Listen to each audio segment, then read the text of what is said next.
Namaste, happy International Women's Day. It's my immense pleasure to introduce you all to Leela Dalu. She is the Deputy Chief of Mission at the Embassy of France. 13 years of experience of working in Ministry of Foreign Affairs in different departments. Namaste to all. I am very proud to introduce you to Prakriti Basnet, one of the most prominent women of Nepal. She's the chairperson of a very young structure called Political Literacy for Women. Absolutely.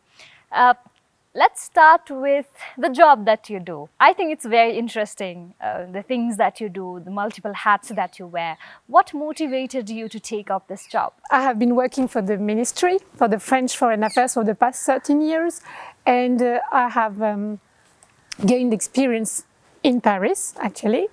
And I was very motivated to take the job to come to Nepal because I wanted to promote the relationships between the two countries. And secondly, I would say that I had always dreamt to work abroad and take up this position, to be prominent, to defend French values around the world. So this is the opportunity to do it here. And what about you, Prakriti? You are taking up this mission for training women in politics. Can you tell us what has driven you in this activity? Yes, absolutely. As you said, young people are just not interested in politics. It's all over the world. The trend is increasing.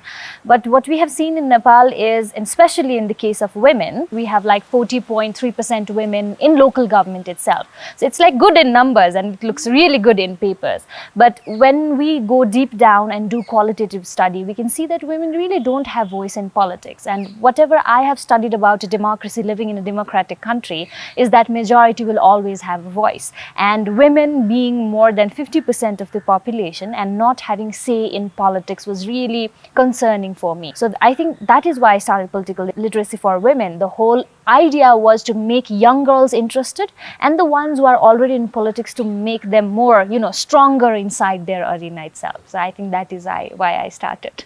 One of the biggest challenges that I am having as one of, leading one of the feminist groups, working for women, what I have majorly faced is that it's very difficult to incorporate men in conversation and have them walk along. How do you think we can incorporate more men in this fight for equality or generation equality? I think it's a very meaningful question, and that the fight for empowerment of women has to be shared by both men and women in concrete or very practical ways. I would say that in the professional field, maybe with team building exercises like this, and also by listening to the other. That is the only way to progress and evolve, as you said. How do you see the immediate future of women in Nepal? Well, I work in the political arena, so we are only focusing on top to bottom approach, but bottom to top approach is equally required, where you organize women communities to make them realize that the top to bottom approach that we have brought is for you, because they have not realized that even that approach that have been enforced in few of them is for them. So I think the future looks good because we have already climbed one step, because we have 33% women in parliament. That is like rare even in South Asian countries. So I think it was really amazing to talk with you and share our experiences and have this conversation, obviously. Thank you so much and happy International Women's Day. Happy International Women's Day. I'm very happy to have met you today. Thank you.